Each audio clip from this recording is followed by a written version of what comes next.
recording computer. Okay, recording. Is this working? I really, really hope this records. How the heck can I check? All right, I'm just gonna pray. All right. Tov. It says recording in the top. Yeah, I see that. So I'm just hoping. Yeah. All right. Hi, Sapir. All right. Hi, peoples. So it's going to be kind of a funny shiur because you're going to be like, did she do this on purpose? Because it flows flawlessly through Hashgacha Pratit only from what we were doing last week. So I know that sounds kind of funny, but like that's just the reality, is that Ruth and what we were doing is just literally two missing pieces of a jigsaw puzzle, as you will see. So it's just gonna be like, did she set this up? It's like, no, I had no idea. It's just Hashem decided this. All right, admit all. I'm still letting people in. Okay. All right. Five. All right.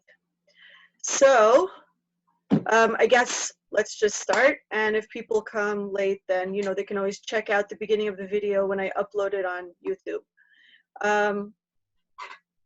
התחלתי את הזום כבר, אז קח את הפלאפון ותקשיב כשנריה יתקשר. תודה ותביא לו את התים. Okay.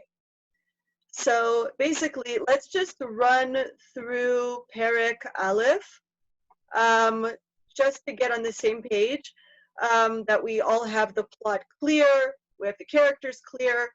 Okay, so basically a nice Jewish family leaves Beit Lechem and they move right across the Jordan River to modern day Jordan, right, to central Jordan, which was ancient Moab. Why do they move? Because there's no food. Because what? Because there's no food. Famine. Exactly. There was a famine, and so they think that there's going to be food in Moab, and so they move to Moab. Okay, and we're told in really, really like quick sequences that they live for 10 years, and over the 10 years, the boys grow up and marry, or rather intermarry, and the father dies, the sons die, and Naomi is left with these two non-Jewish daughters-in-law that when she gets word that, you know, the food economic situation has improved in Beit Lechem, in Eretz Yisrael, she decides, okay, I have nothing keeping me here, I'm just going to go back home. And so the daughters-in-law, what is their attitude towards their former mother-in-law leaving and going back home?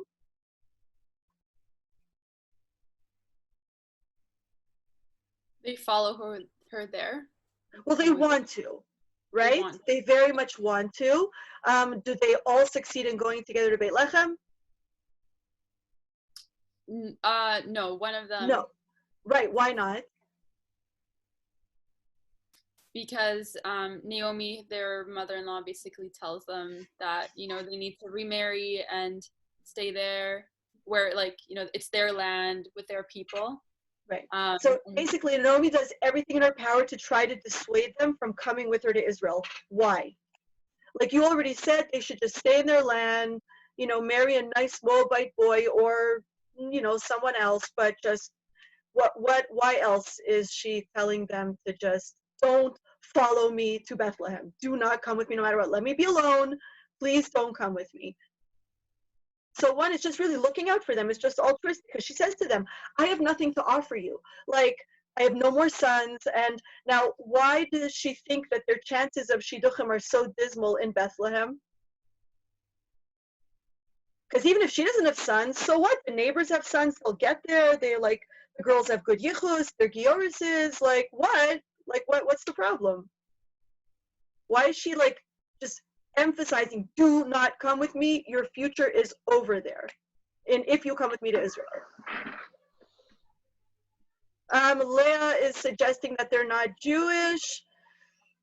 it's not so clear. Okay, but you know what? I can tell you that even if they were converts, she would still say the same thing to them. They had zero chance of finding even a crappy shidduch there.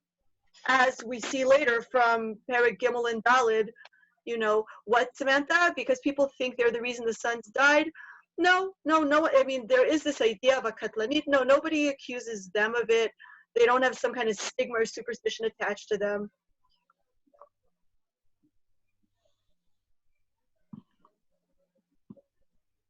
She says Hashem's hand is not with her anymore. All right, so what? Like there's Like, nothing that's there. What does that have to do with the girls? The girls have their own mazal. The girls have their own whatever. So basically, there are two reasons why she is forcefully shoving them away. Gemma, what did you think? They're princess and Moab, but they look so different. They're obviously separate. Sarah She is says having a Kimal. portion in the land, that's less of an issue. But Gemma's point about that Moabites did look different. I heard this from Rav Meidan. Leah, well, wasn't it an issue that they're from Moab? Yes, exactly. So even if they're Georises, the Moabites look different. You could spot them a mile away, as we're going to see when we dive into Perek Bet, right? I mean, it's true that they're Semitic, but they look different. And so, in fact, Rav Meidan suggested that perhaps like they were darker, you know, than like Jews. Like maybe they were almost like black. I don't know exactly. We don't know exactly what they looked like. We can only guess.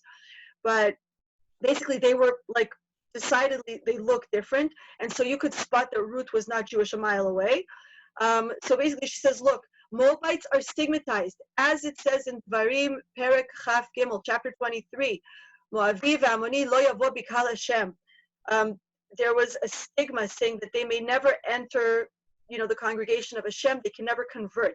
Now, what the generation did not know was that this stigma only applied to the men and not to the women. That a Moabite woman could convert, but a Moabite man could never convert, even 10 generations later, as the pasuk says. So people were still incensed and just totally racist against Moabites, like the equivalent of the way in certain, like, you know, neighborhoods, you know, like Haredi neighborhoods, they still use the word Shvarta and everything. It's just like the same thing. It was like, ach, Moabite, ew. So that was one thing. She was like, you have no hope, even with your yichus and everything. But another thing, another reason that initially I heard from the Pshat perspective, but later found among the Hasidic masters, was that basically she was embarrassed that she's coming home. Everybody knows what happened to her, but if she has these two obviously not Jewish daughters-in-law trailing her, she just can't deal with that. So she was like, honestly, it's not good for you. It's not good for me. Just stay home. Daddy, your father, the king, you know, yes, Sarah. She says, Ki marli mikem. That basically your father will find you a prince, whether it's an Ammonite prince or an Aramean prince. You guys have like a really nice, cushy future. I have nothing but humiliation to offer you. Like, people will spit on you in the street. Like, no one will even want to hear about a shidduch with you. Forget about it. So basically, she tries to push them away, and she actually succeeds. With Orpah, she succeeds. Orpah turns around and goes home and ends up marrying very well. Now, we don't know exactly who she married, but we do know about a very, very illustrious offspring that she brought into the world. Stephanie Izakov, be quiet. We learned this last week. Right, Stephanie lolling there. But anyway, so does anyone know who Orpah is famous for being the great-grandma of? Okay, I'm just going to leave that. Oh, Samantha Piton, very good. Goliath. That's why the whole showdown between David and Goliath is actually mishpucha. It's two, like, let's see, their great-grandmas were sisters.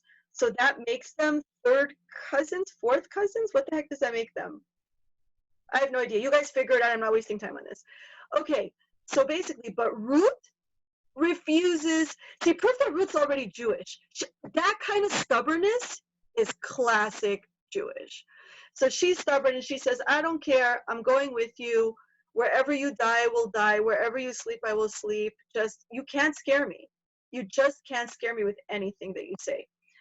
And so she follows. There's a very interesting expression Esther Ita suggests that they're probably third cousins. I will take your word for it.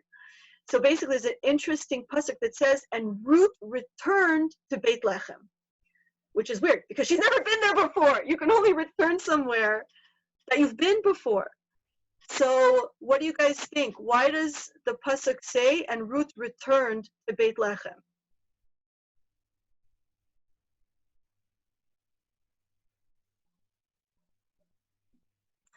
Stephanie, very good. It's not that her soul returned, but basically, yeah, that from her perspective, she really felt like she was returning, that her soul really was returning to where it initially yearned to be and needed to be. Exactly. From her perspective, it felt like a return.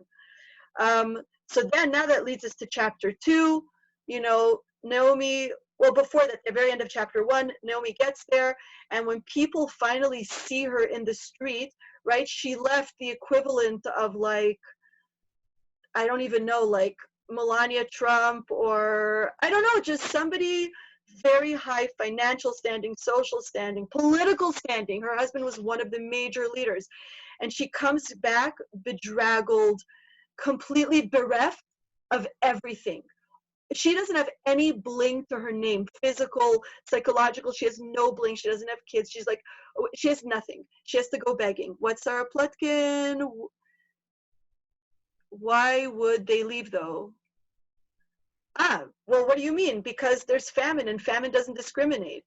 I mean, there is the midrash that says that they were stingy, and that even though there was a famine, like, people would knock on their door and say, oh, please.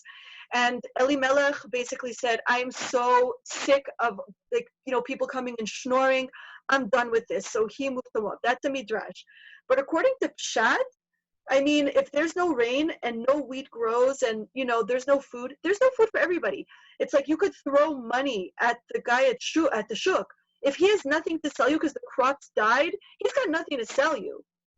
So it doesn't help. Like, a famine is a famine, and you can't eat money. You can't eat the gold coin sitting in your treasury. So that's how people shut. Just, you know, because Jordan actually has more water than Israel does, even though you think same climate, same everything, because the tributaries and all of the little creeks and brooks and rivers branching out of the Jordan actually branch out all over the country, Jordan. So it's actually a more fertile country, which is why Reuven, Gad, and Chatim, and Asher wanted to stay there. They were like, oh, we have so much green grass and pastures for our sheep and goats, right? Because you think, what the heck? What do you gain by being on either side of the measly, pathetic little Jordan River? It's so nothing. Yeah, because Jordan's actually lush. Whereas you literally just cross the Jordan, and Eretz Yisrael is dry and parched because all the tributaries flow out that way. So it makes sense that they would want to go to Moab when there's a drought and there's no food. So Naomi comes back, and basically all the paparazzi are snapping shots, and she's in all the headlines, whether it's the Inquirer or the New York Times or whatever it is. This incredibly wealthy, you know, very, very spoiled woman comes back, the laughing stock of everything. Not only that, but she comes back with this obviously very different daughter-in-law. And hi, there's no laws of PC shaming. There's none of that. So it's a free-for-all. Ruth is literally a walking target on her front, on her back. Like, feel free to take aim and make all the obnoxious comments to Naomi, to Ruth. And so it even says the whole city like shook, but the whole my ear, like everybody freaks out. Like, and they say, is that Naomi? Like, how is that even possible? And it's like, and she says, yeah, it's possible because my life is bitter now. And the wheel of life just keeps turning. And sometimes people that are up, they end up falling down. Whoever's down, they can rise up. You never know what it's going to be. So then that leads us to chapter 2, where now Ruth and Naomi have to go begging for sustenance, right? So maybe that's what the Midrash was tapping into, saying that it's measure for measure, because Elimelech, or maybe even Naomi herself, refused to give tzedakah, then in the end they needed to become the receivers of tzedakah, right? They needed to themselves go begging for basic food. And so, okay, what happens in Perek Bet? Who can help me out here? So Ruth turns to Naomi and she says, I'm going to go try my luck, see if there's somebody generous in this town who happens to have some stuff growing that he doesn't mind, you know, letting me pick. Okay, then what happens?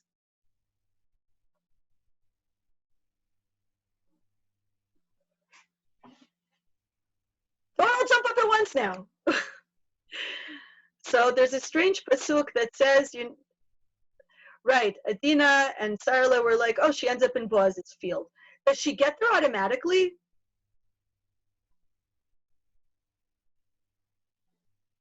Sarah says, first they introduce Boaz. What do you mean first they introduce Boaz?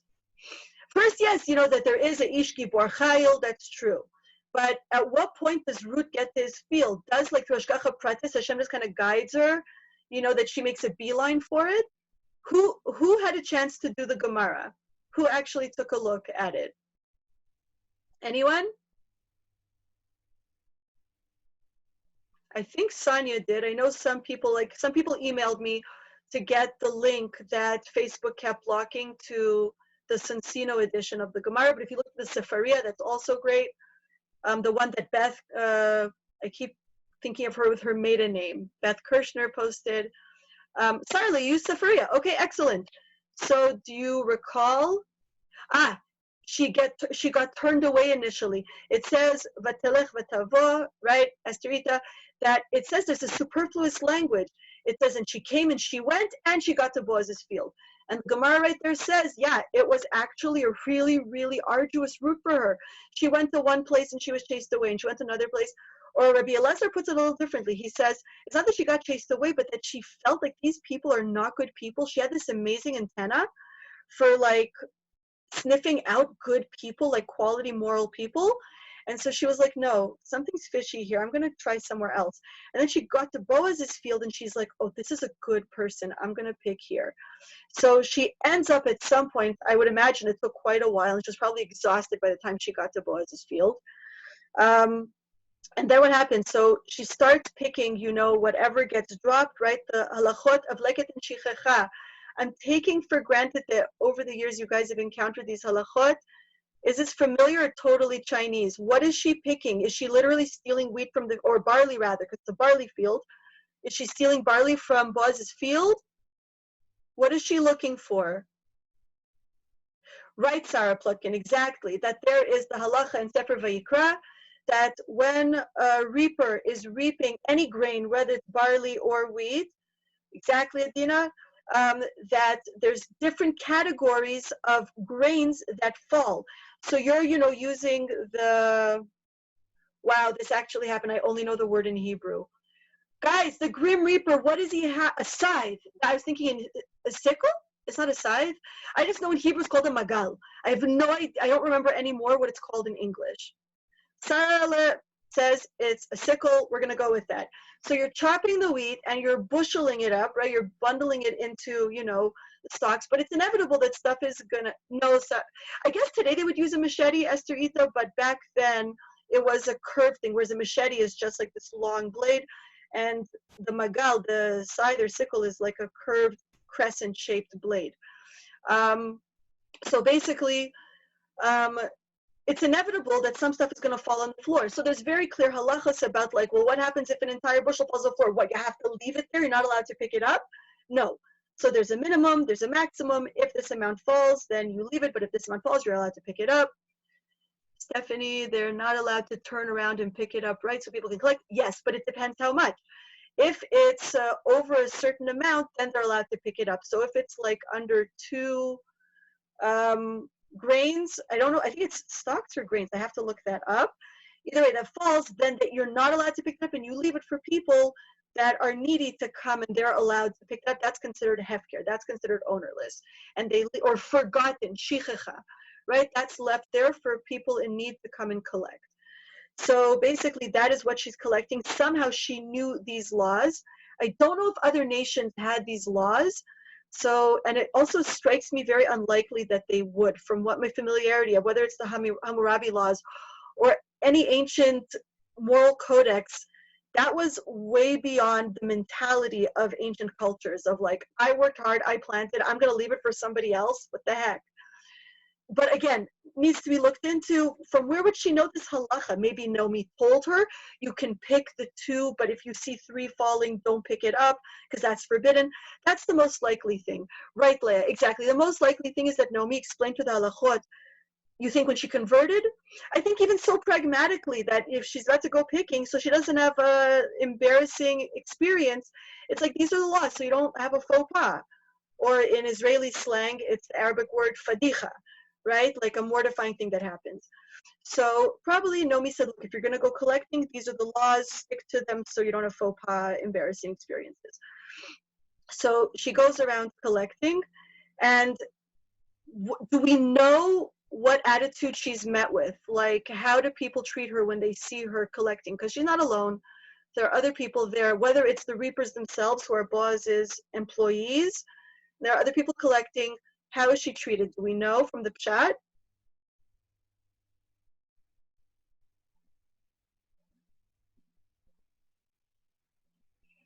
Seemingly, we're not told of anybody like, shoving her or insulting her to her face, right? It doesn't say anything in the chat. Okay. And then basically, suddenly Boaz gets to work, gets to the field, and he sees Ruth. Something about her strikes him. Ostensibly, the most simple explanation would be that she just looks different. Like, whoa, what is this strange Moabite-looking person doing here? Why is she doing leket and shichicha in my field? This is so weird. She's a Moabite. From where does she even know these halachot? And it's interesting because our sages don't think that was the only thing that struck him. And he's perplexed and fascinated. So he asks his servants or his employees, what's the deal there? And they explain to him, yeah, she's this, Moabite person that came and whatever. So Esther Ita, yes, according to Rav Yaakov Meidan, he said the Moabites actually look different. He said their skin was much darker than regular Jewish Semitic skin. And he said their facial features, they actually look different. So Ruth and Orpah stood out like sore thumbs. If they were both to come to Israel, they would completely stick out. And so Rav Meidan suggested that that is why she is a target, because she just looks different. The same way, when we have a Gioris who's from an Asian country or from some kind of African background, they just look different. Anyway, so basically, Boaz sticks up for her and he says to her, please, you are welcome here anytime. Please join my team. Feel free to help yourself to the water and have lunch with everybody. Everyone's sharing, different things. Help yourself. I'm wondering why Ruth didn't just go to Boaz's field first, since they're related. She didn't know, because bear in mind, Gemma, that Naomi only tells her later. Naomi doesn't even mention that we have a relative in town. And it even says in the Pasuk, the word Vayiker Mikre, which is used in the context of Bilam, that a coincidence happened. In fact, one of the Hasidic masters says, what? They're both tzaddikim. How can you say that a coincidence happened, that Ruth coincidentally ended up at Boaz's? And so what the Hasidic master, I don't remember exactly who it is, he says from their perspective, it felt like a coincidence. Like, what are the chances? What are the odds? They couldn't even believe it, because Naomi didn't say a thing to Ruth. And it was literally just Ashgacha Pratis that Ruth ended up there. She, I guess, tried her luck, just closest proximity, to where she and Naomi were just like renting a shack or wherever they were living. So basically, no problem. So in the end, Boaz welcomes her, but he also takes his employees aside, and here we learn a tremendously important detail. What does he say to his employees about Ruth?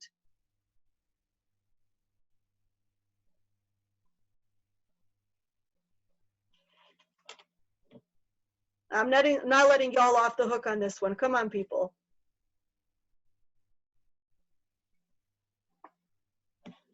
Doesn't he say to treat her well and make sure she has what she needs? He says, don't embarrass her. Leave extra. Wait, before that, he says, don't embarrass her, don't bother her, and by the way, leave extra. So from this, what do we understand about how Ruth's day went before Boaz showed up?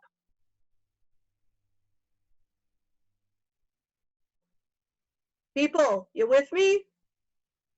So she was maybe bullied and Hell harassed? yes, absolutely. In fact, that's what the Tanakh writes. For example, the Tanakh in Perek Aleph of Yoshua, it's never going to say to us, and Yoshua was terrified of assuming the mantle of leadership and filling Moshe's shoes. It doesn't tell us what he was thinking or feeling, because Lashit doesn't believe in that. So what does it say? I think my boys counted this. I think it says like 7 times in Perek Aleph. Don't be afraid, in lots of different ways. Just in Perek Aleph, where Hashem has to say to Yoshua, Al techat, al tira, like literally, don't be afraid. Chazak ve'emat, be brave and be strong. So we're supposed to understand that Yoshua is making in his pants. He's absolutely terrified. And then Hashem has to first tell him, don't be afraid, be brave, be strong.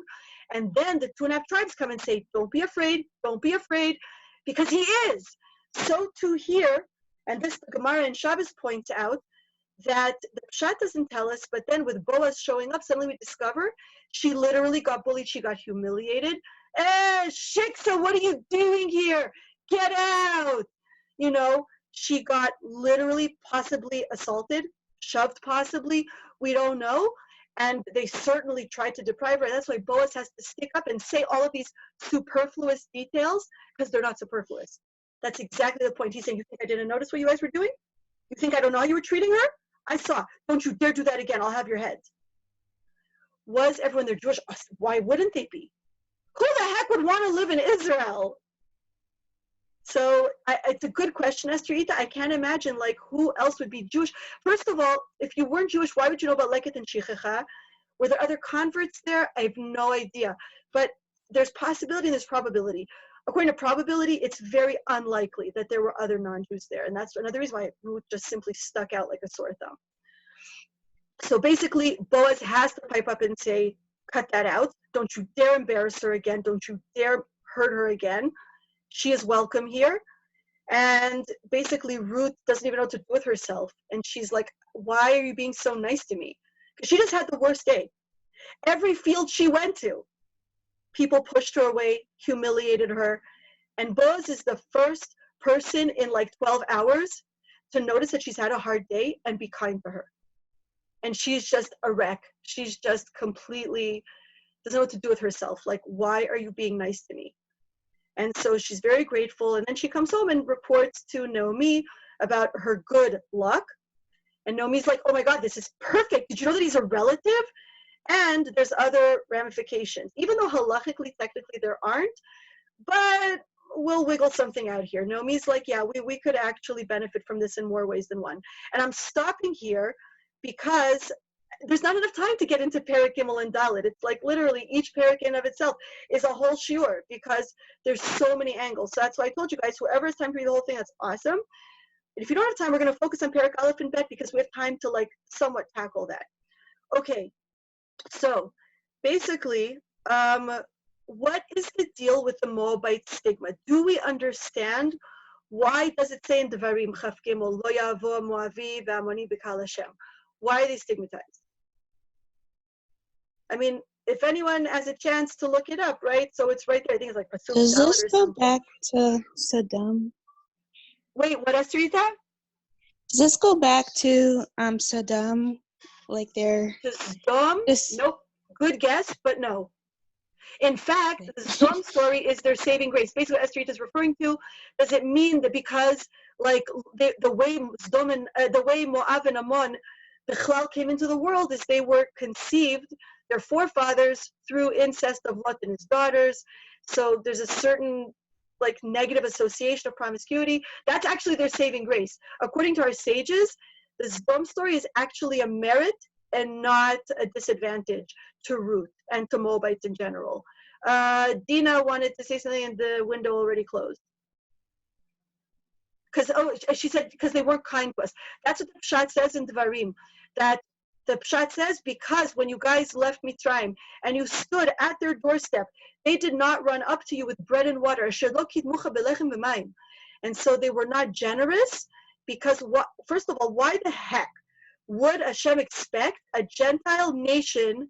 Oh, Adina knows the answer already, exactly. Why would we expect a Gentile nation to be kind to these scraggly Jewish slaves that just, escaped from Egypt? Because they're the children of Lot, and that was the one legacy he got from Avram Avinu. Exactly. So quick we go back to why Sdom is their saving grace. We're getting into it now, Estherita. Because basically, the ability for chesed that Lot learned from Avram Avinu, that he was Moser Nefesh to welcome the angels and risk his life to do chesed to them, to feed them, that's something that Hashem expected Lot to convey to all of his descendants. That this became a cultural thing in Moab and Ammon, that we do hachnasat orchim like our forefather Avram Avinu taught us, that it saved our life. Why were we saved, and why were we not annihilated with all the residents of Sodom and Amorah? What saved our life technically was the fact that we just pulled out some bread and water for these three angels dressed up as nomads. That because we shared our bread with them, that was enough of a merit to save our life, and we were not burnt to a crisp with all the people of Sodom. And so Hashem said, I would have thought that you guys had this legacy. You don't? Okay, forget it. You guys literally have no way to connect to the Jewish people. There's absolutely nothing that connects you. You guys don't have tzniut. You guys don't have so many things. Even gmilut chasadim, you didn't really internalize from Avram Avinu. Peace out. Finished. Okay, you guys are out of here. But there's another bone that we have to pick with, what about Hashem, Adina? You wrote Hashem in what context? Hold a big grudge. You noticed, huh? Yeah, that's true. But it's not really a grudge. It's basically like measure for measure, right? That Hashem keeps the world in perfect balance. So, because grudges are petty. Grudges are also arbitrary when they're human grudges. Like a person can make a whole mountain out of a molehill and say 50 years later, because when we were 6, you called me fat, and so even though we're both grandmas now, I'm still not talking to you, not inviting you to my grandson's wedding, because when we were 6, you called me fat. That's a grudge. That's just like stupidity. Hashem doesn't hold grudges. So he's looking at a bigger picture. But basically, there's another thing that bars the Moabite men and the Ammonite men from joining the Jewish people, which is actually a very perplexing thing. Anyone know offhand what else the Moabites did to completely attempt to destroy the Jewish people? They actually tried to destroy us physically. I guess, and spiritually. It's kind of like misleading to say physically. But they used something physical to try to, salty food. No, that's Edom. That's Esav's offspring. That when we were going into Gullus, that's a different Medrash, Adina. Nice try. But Dafka Moab, and it's also in the Chumash. Does it say, wait, hold on. Sapir what does said that with say? the Midianites, yes, what, Bora? That they tried to seduce all the Jewish men for like adultery and idolatry. And Adina also remembered with Bilam, exactly, that the Midianites and the Moabites all got together with Bilam at the helm, saying, okay, black magic didn't work, cursing and spells and everything did not work. Okay, we're just going to hit below the belt. Get it? Below the belt. We're going to seduce them. We're going to take our most beautiful princesses, the Midianite ones, the Moabite ones, we're going to send them into the Jewish camp and seduce the Jewish men, because we know that their God loves modesty, and that when they're promiscuous, their God zaps them. And so that's exactly what happened. They succeeded. Again, the Midrash also says that the way the princesses really got, incurred tremendous damage to the Jewish people was they said to their boyfriends, if you really love me, you'll bow to my idol first before we get it on. And then Sarah Plekin points out Pinchas turns them into human shish kebabs, exactly. But that's after how many thousand Jews die. And you guys should know this because it's directly connected to Sfirat HaOmer. Thank you, Adina. 24,000, parallel to... Adina, you actually wrote 240,000. So Rabbi Akiva's students. Excellent, Esther Ita. Exactly. That according to the Rizal are a Gilgul. Exactly. Rabbi Akiva and Rufina, the Caesar's wife, who was Rabbi Akiva's third wife, are actually a Gilgul of Cosby and Zimri.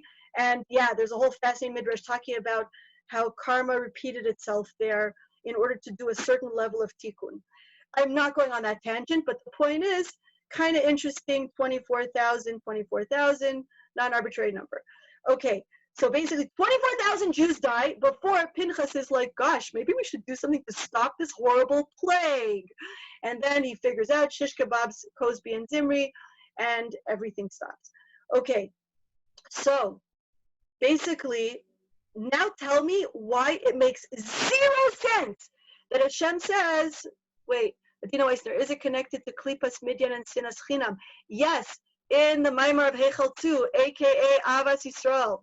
Very good. But basically, what is going on there is that it just doesn't make any sense. Hashem's halacha doesn't make sense.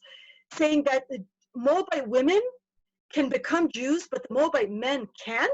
What is up with that? You would think exactly the opposite. What is the logic there, ladies? Was If it it's because they Because were what? the men? What were the when they tried to seduce the men? Didn't they like succumb to it, and maybe the women weren't part of that? Does that make sense? No, Esterita, what do you mean? What, Dovi? 1 second, it's not true. It's Dovi. Yay! Dovi, come say hi. Okay, yes, what could I do for you? Okay, Neria didn't call you. Take my phone, and when he calls... Oh, you already delivered the stuff to Abba? Okay, Shkaya. Dovi, not now, afterwards. Okay, so basically... When they tried to seduce, like, the Jews, was that, like, the men's idea to do The that? women were coerced. That's exactly right. It wasn't their idea.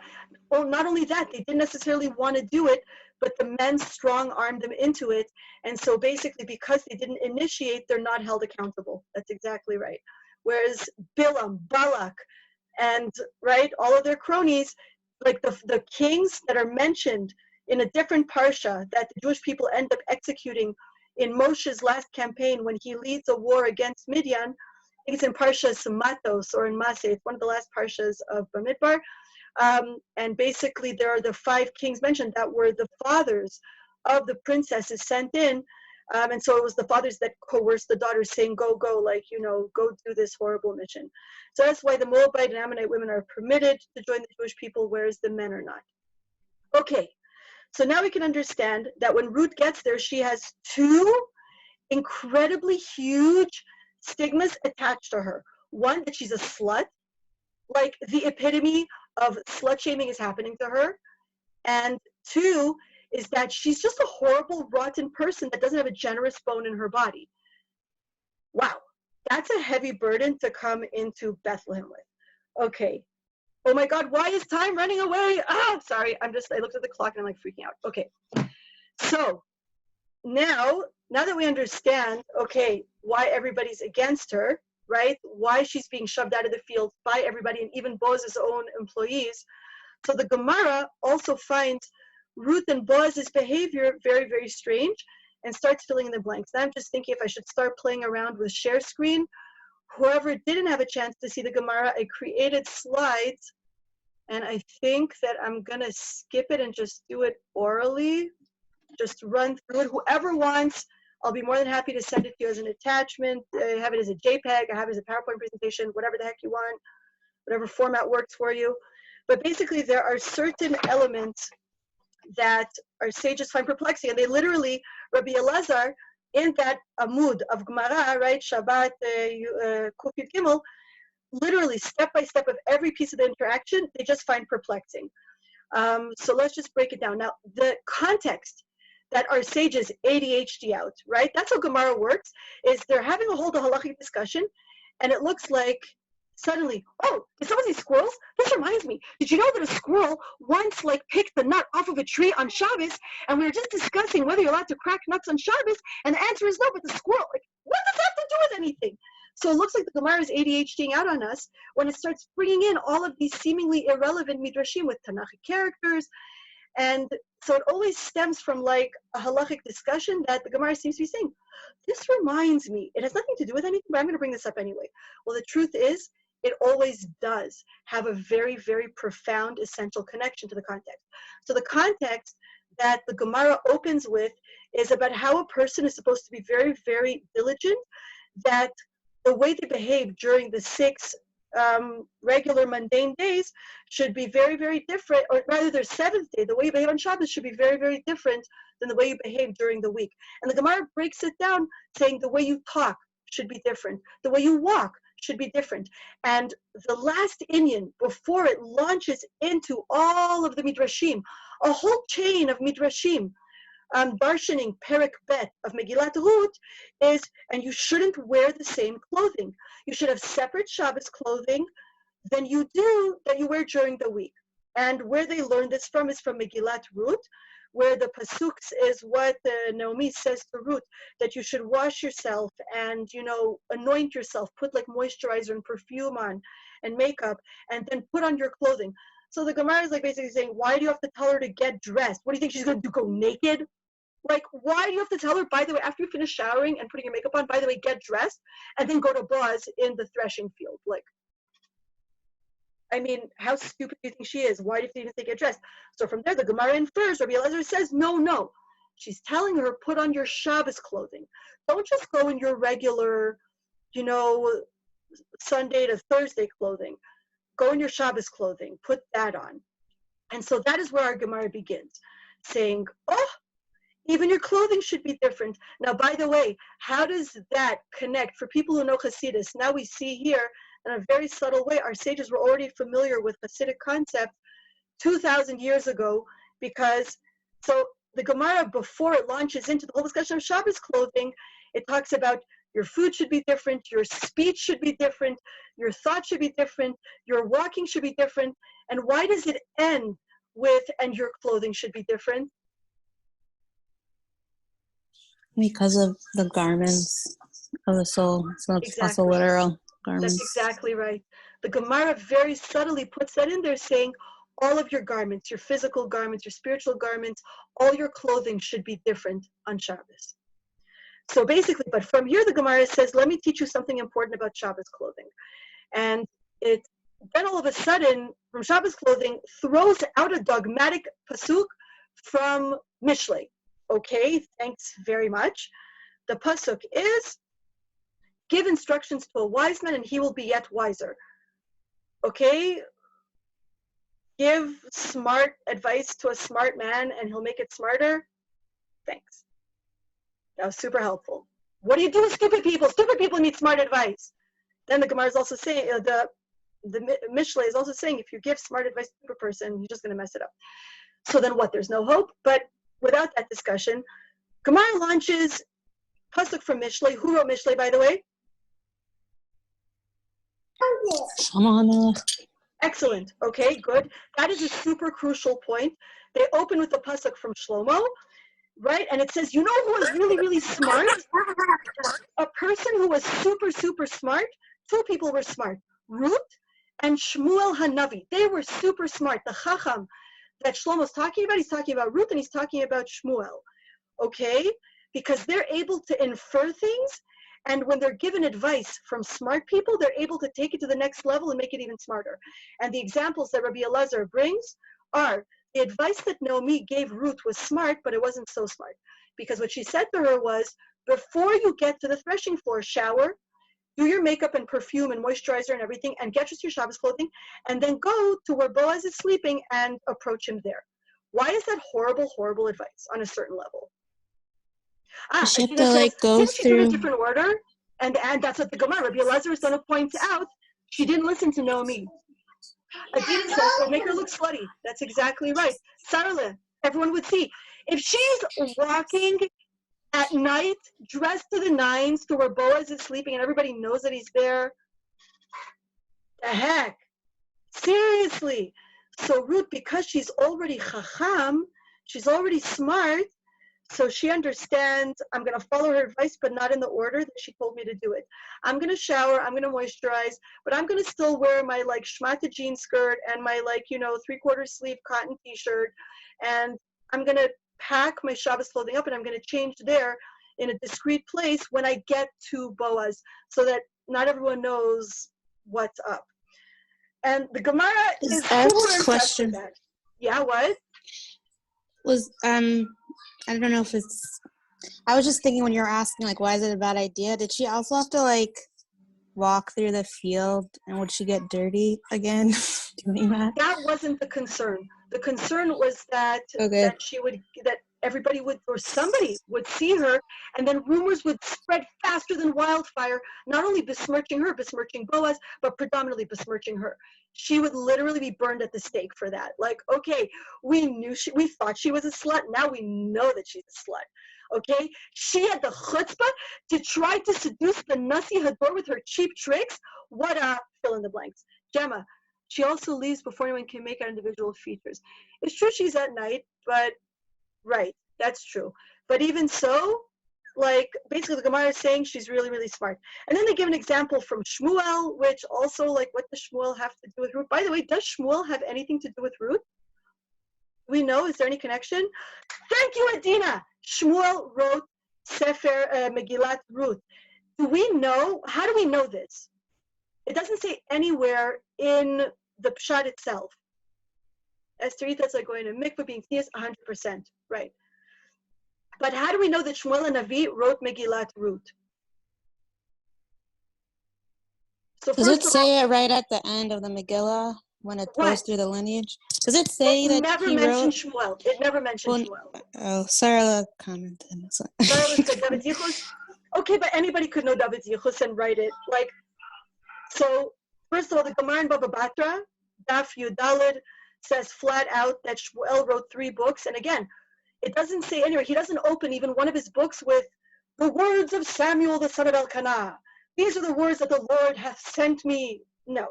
He opens Sefer Shoftim with, in the days of the Shoftim, he opens Megilat Ruth, Vayhi bimei Shvot Shoftim, in the days of Shoftim, and he opens his own book. Once upon a time, there was a man named Elkanah ben Tochu ben Tuf Ish Efrati, etc.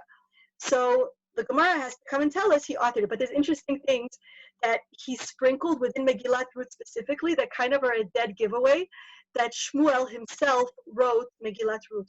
One is the opening that the Gemara immediately talks about, because everything that was connected to recording the Shoftim era, Shmuel recorded, so this falls into that.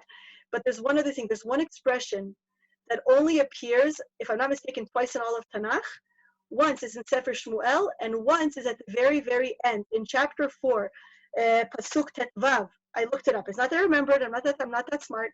I looked it up before the Shiur. Pasuk Tet Vav. What does Elkanah say to Chana to comfort her when he realizes, look, just stop davening for kids. Hashem doesn't want us to have kids. What does he say to her to comfort her?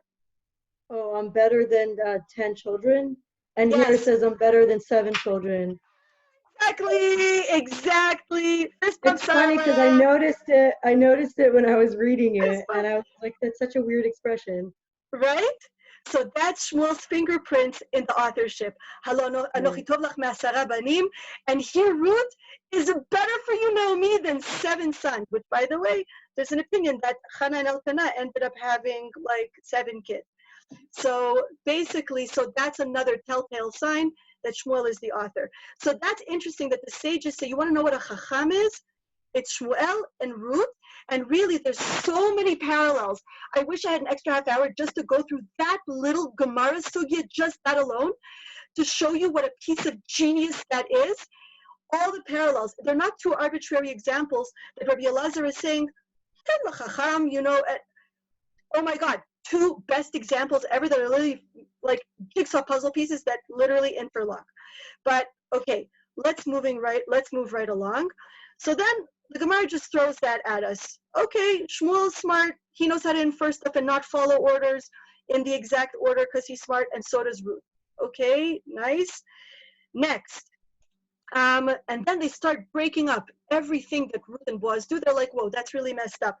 She gleaned, right? She went and came and gleaned in the field, right? We covered this already. Rabbi Elazar hears that she had to wander in the heat a long time until she found a place. And then what Boaz says to her, when Boaz asks his servant, who is that young woman? So the Gemara says, was it Boaz's practice to inquire about young women? That's kind of shady. What happened to Shmirat Einayim? Like, isn't he a tzaddik? He's the Nasi Ador. Why is he looking at attractive young women and saying, what's her number? Can you get me her number? So Rabbi Elazar says, no, stop. So then Rabbi Elazar says something weird. He perceived a wise dealing, or as the Gemara says, Ra'a ba dvar chokhmah. Once again, going back to this motif of chokhmah. Why is Rabbi Elazar so fixated and he thinks this is like literally the end-all and be-all of Ruth? Is she's smart, she's chokhmah. Like, where is he even seeing this from the Pshat? The story itself is so banal. It's just a survival story of just 2 women just trying to get through the day and not die of starvation. And they're seeing here some kind of chokhmah. Chokhmah is a very lofty sphera. And yet, this is the scarlet thread that weaves its way through all of the midrashim. There is 1, 2, 3, 4, 5, 6, 7, 8, 9. There's about 10 midrashim in this amud of gemara that Rabbi Elazar is darshaning. And they seem to be all over the place.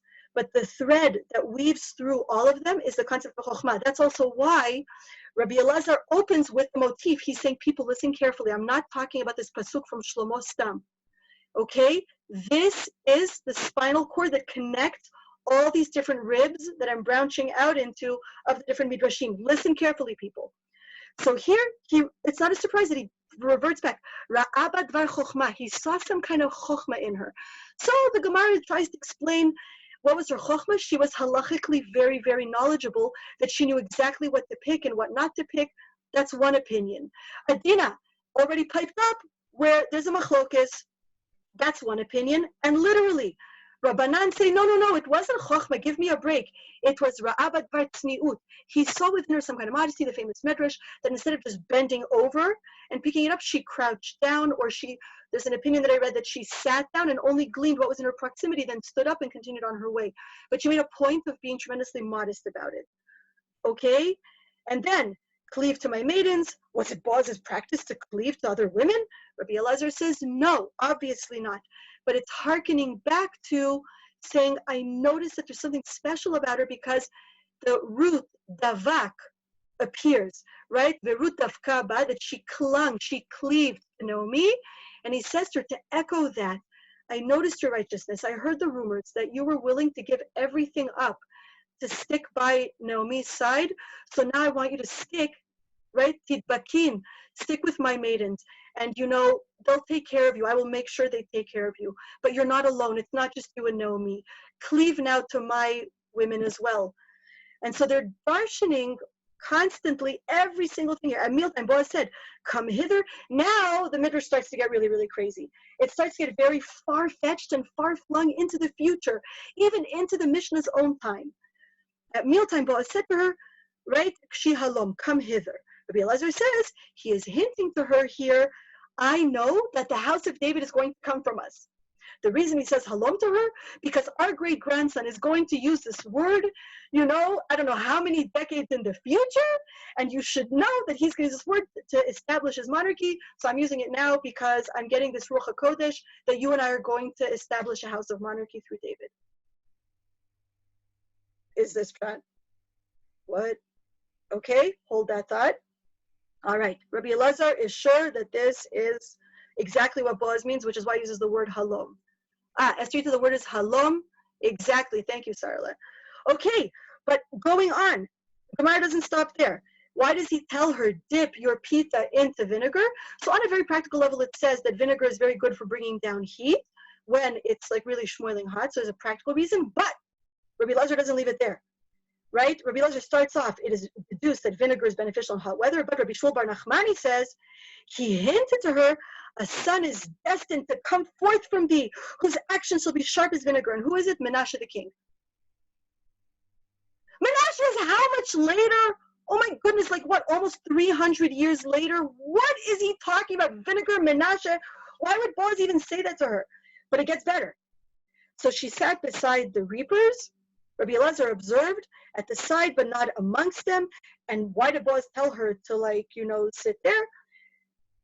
That Boaz is already hinting to her that house, that monarchy that we're going to establish is going to be split. Just as the reapers chop, there's going to be Mamlechet Yehuda, Mamlechet Israel. Okay. Moving right along, last medrash that literally seals up the unit. I can't even tell you how flawlessly the whole thing comes circle, which whoever needs to leave after an hour, leave. I am going to allow myself to be greedy and take an extra 10 minutes just to show you how the Gemara is a flawless unit that literally ends off where it begins. So, he reached her parchor and she did eat. It says vatochal vatizba vatotar, that he gave her like a unit of food. She ate, she was satisfied, and she even had left over from whatever he gave her to eat. What does Rabbi Elazar do with this very pragmatic information? It's just telling us that he wasn't stingy with her. He gave her tons of food so that she shouldn't be hungry. He saw that, and one of the Hasidic masters says that he literally saw that she was on the verge of collapse because who knows when was the last time she ate and drank. So he makes sure to give her food so that she doesn't need to go hungry tomorrow, that she doesn't have to wander the fields like scrounging for food, and who knows how long she has to wait again to eat again. So that's why she ate, she was satisfied, and she even had leftover for tomorrow so that she could rest tomorrow and just take a breather, not have to suffer tomorrow for every bite of food. Okay, no, Rabbi Elazar is not happy with that explanation. She ate in the days of King David, she was sufficed in the days of Shlomo, and she had leftover in the days of Chizkiyahu. That all of this bounty he gave her is all a hint about the future glorious dynasty that's going to be times of tremendous economic bounty, right? All the commentators say, why are these three Davidic dynasty kings mentioned? Because they're times of tremendous economic wealth and abundance. The Jewish people had it good in these times, and so the hint that she ate, she was satisfied and had leftover, is a hint to these three kings, okay? But, of course, it's a machlokas, because why should we be happy with that opinion? And so, no. I'm just checking who, and there are some who interpret she ate in the days of David and Shlomo, she sufficed in the days of Chizkiyahu, and she had leftovers in the days of Rebbe. Who is Rebbe, ladies? 1, 2, 3. From the Mishnah? Yes, the editor of the Mishnah, Rabbi Yehuda Nasi, who his claim to fame was he was one of the last scions, right? One of the last branches of the Davidic dynasty. He was mamish from Beis David. And so they're saying, what do you mean? Do you know what a bounty we had? And Rebbe was incredibly wealthy. He literally lived like a king. And he was also very generous with the Jewish people. So basically they're saying, no, the Vatotar is a remiss to Rebbe. It's to our times. Well, no, not the Gemara, right? Although if it's Rabbi Elazar, so he's a Tana. So how it works out chronologically, the point is they're saying, no, the Vatotar is about our days. But of course, even this is not a sufficient opinion. And the Gemara ends with the following statement. This whole unit ends with, in a Braita it was taught, she ate in this world, she was satisfied in the days of Mashiach, and left over in Olam Haba, in the future to come. What? Like, why do they need to go so far-flung and far-fetched? Like, why to darshan things? What's wrong with just saying that he was generous to her? Where do we see a hint of David and Shlomo and Chizkiyahu and Rebbe? And like, who even sees monarchy here? I see an unfortunate woman who's struggling and a really generous, awesome person who's very benevolent. Where do they see this? Okay, so rewind. And this is going to shed light on why, I mean, obviously there's a bunch of reasons why we read Megilat Ruth on Shavuot, but this is yet another reason. The motif of food and physicality is really the central motif of Megilat Ruth. The whole plot revolves around survival and food, so much so that where do Naomi and her family leave from, and where do they return to? Where does the entire story take place? In, drumroll, Beit Lechem, which means? the house of bread. Exactly. The story even takes place in the house of bread. Not in Jerusalem, not in Hebron, not in like some other romantic, exactly, it's ironic. As I heard an amazing shiur from Rav David Nativ once, where he walked through each chapter, and he said, Naomi starts off with both Bayit, family, and Lechem. She loses both in Moab. She loses her home, her family, and her bread. She returns to Beit Lechem, and in Perik Bet, she tries to get bread, and she gets the bread. And then in Gimel and Daled, she gets the Bayit again. And then the end of the book of Megilat Ruth comes full circle, where Naomi and Ruth have Beit Lechem again. The two have been rejoined. So not a single, is Shavuot also Yahrzeit of David HaMelech? Yes, absolutely. It's also his birthday, right? It's his birthday and his Yahrzeit. So basically, Beit Lechem isn't just a technical, historical place where the story happened. It is the central motif. Now, who cares? Like, why are we reading such a mundane, banal story that's just all about survival and gashmias and everything on Matan Torah? Chazal couldn't have chosen something loftier. My goodness, they had so many better options. Why did they choose this?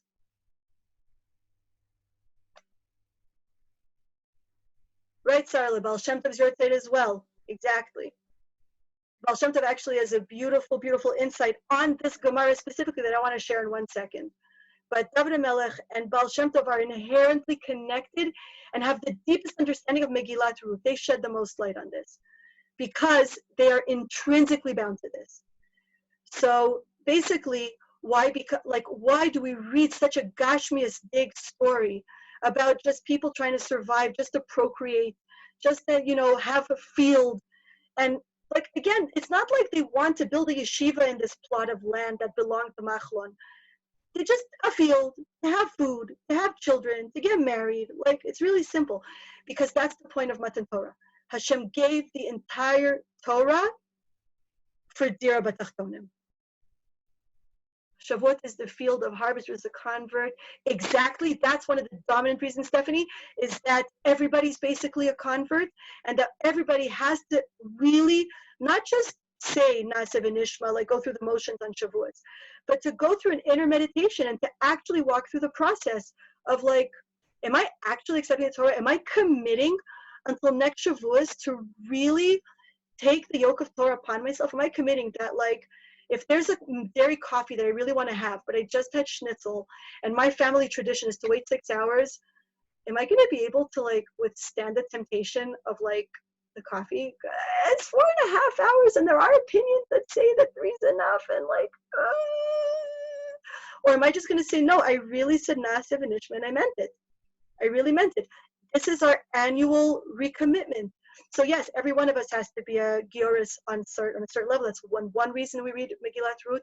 Another reason, as you guys mentioned, very simply, Sfirat HaOmer is the barley harvest, and we're waiting for the wheat to become ripe, and that's when the story takes place. The whole story takes place in the barley fields, right? Waiting for the wheat to become ripe. That's what Naomi says at the end of chapter 2 to Ruth. I want you to stay in Boaz's field throughout the barley harvest, but continue picking in his field when the wheat ripens. She says there for the Ksir Seorim and the Ksir Chitim. So just parallels our era, right? Shavuot literally bookends, when the barley era is over, and then we bring the first wheat as the korban through the chalot to Beit HaMikdash. How to apply the concept of commitment to things that are minhagim. It is too much of a tangent, and if you send to me separately, I can maybe write something up, but that is not something I want to choose right now.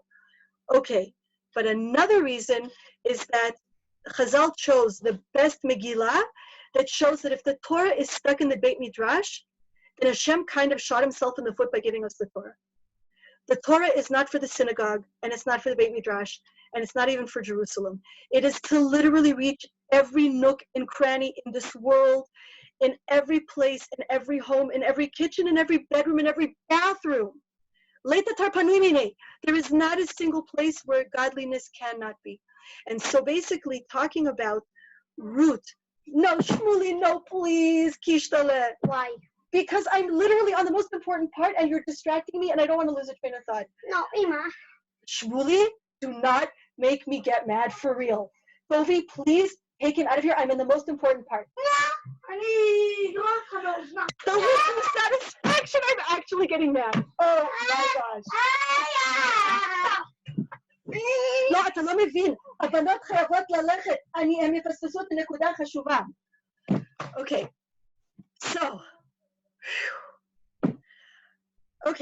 So basically, it was all about Dira B'Tachtonim, that every bite that Ruth took, everything, right, her motivation behind everything was really to elevate it. Oh my God, he's literally banging on the glass door just to distract me. God bless. Okay. All right.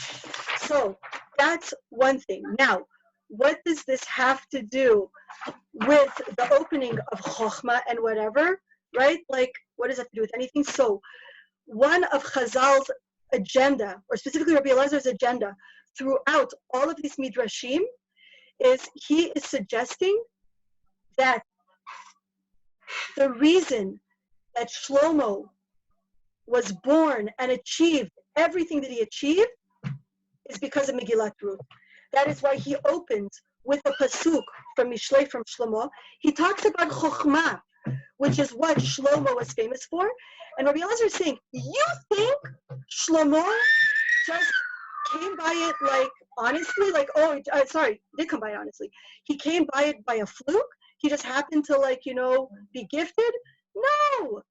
The groundwork was already laid down through the avoda of his great-grandmother and his great-grandfather in this story in the field. Mommy, I'm hungry.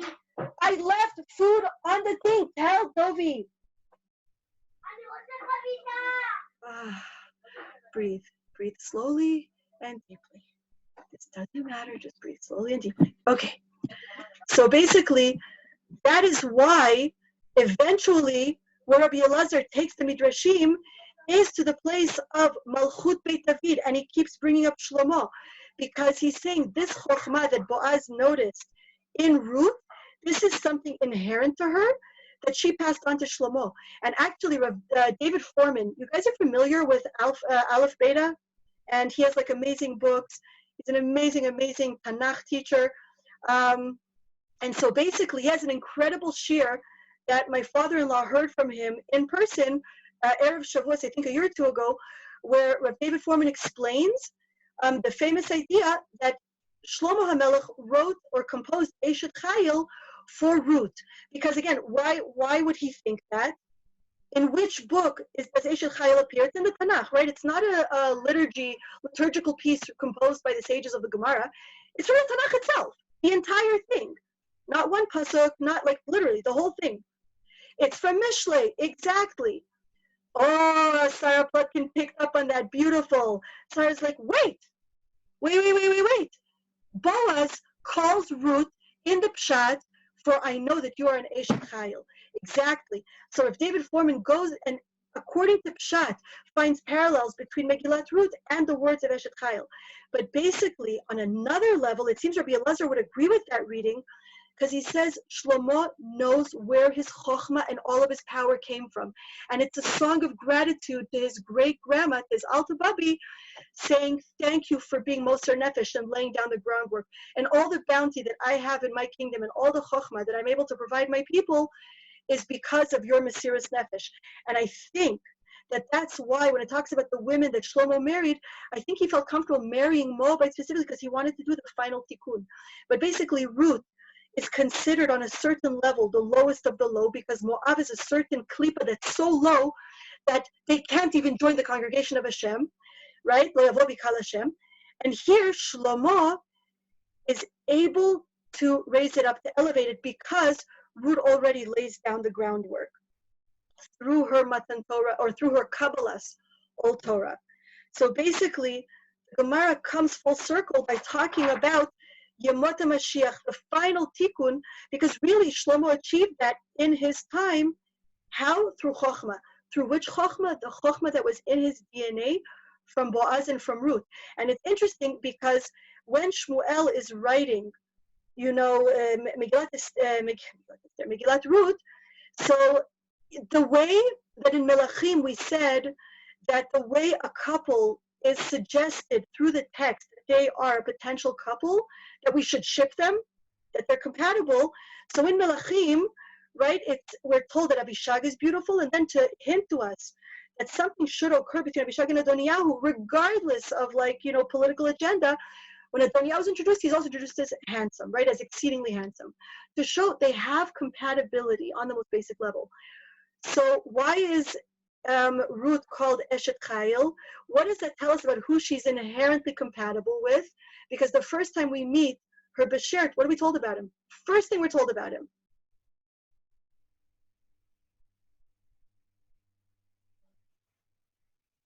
Nope, not tzaddik. According to the Pshat in Hebrew, Ish Gibor Chayil. He is an Ish Chayil.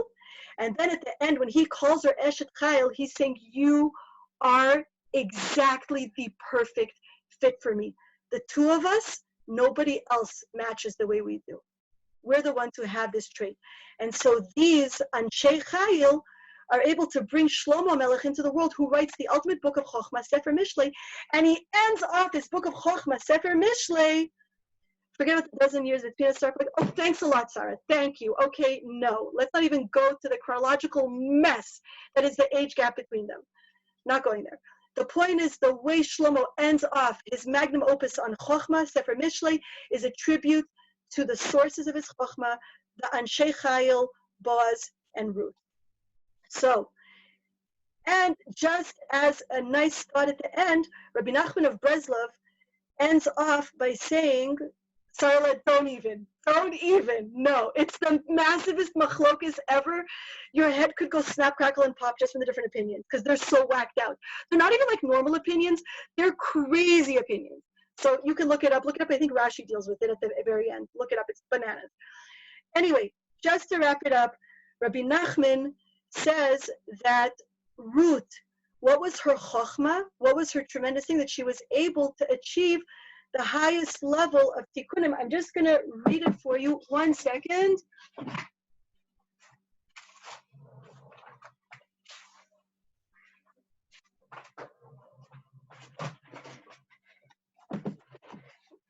So Rabbi Nachman, and again, this connects directly to the tikkunim that Shlomo achieved in his time, right? The Yemot HaMashiach feeling. So Rabbi Nachman writes that, where is it? Here we go. On the pasuk, right? I will go to the field and I will collect. Kol Maasei Ruth niskarim b'sefer zeh, akol b'kesh l'tvuah v'achila. Everything Ruth does, everything that's Megillah is all connected to eating and like harvesting and like why? Ki Ruth hayta gioret amitit. She was able to like truly convert and elevate everything. V'hayta tzricha hitkonen sheyitzeh mimena melech HaMashiach. Because she knew her power to elevate, she knew that the ultimate melech HaMashiach was going to come from her. So she wasn't really surprised that Boaz is going to say to her, you know that like the Savior is going to come for you. She's like, yeah, I know.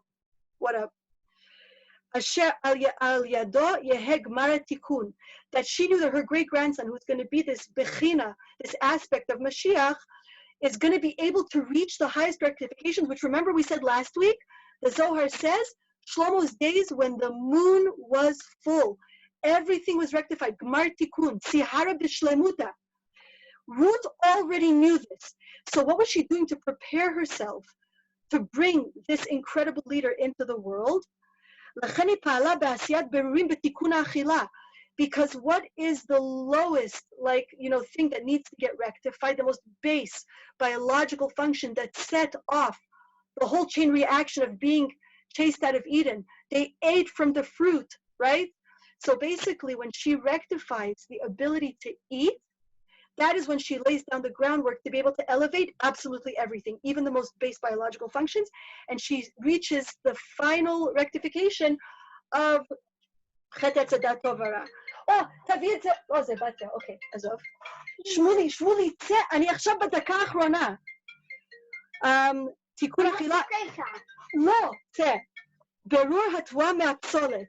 And by the way, remember that in Masechet Brachot, our sages, Rabbi Yehuda suggests that what was the Etz Hadat Tovara fruit, right? Rabbi Nechemia suggests that it's figs. Rabbi Meir suggests that it's grapes. Rabbi Yehuda suggests that it's wheat. So here, Rabbi Nachman seems to be jumping on that opinion, saying, separating the wheat kernel from the chaff, the klipa, v'chen darshu, v'tochel v'tiz v'vatochel limot Mashiach.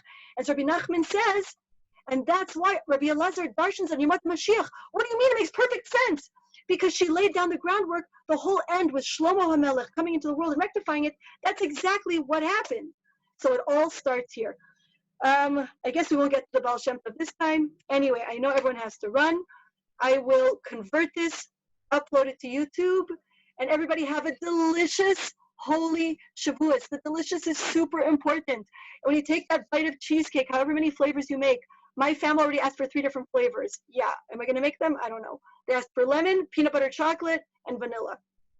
The point is, enjoy every bite and really feel, Hashem, this is for you. May I merit that the Torah that I learn all year long should be sweet as honey, sweet as cheesecake. Until next Shavuos when I get to enjoy it again. 10 recipes. Okay, Beseder. Pinterest is my jam. Alrighty, people, have a wonderful Shavuos. מה הם כותבים בצ'אט? מה הם כותבים בצ'אט? Good question, I don't know.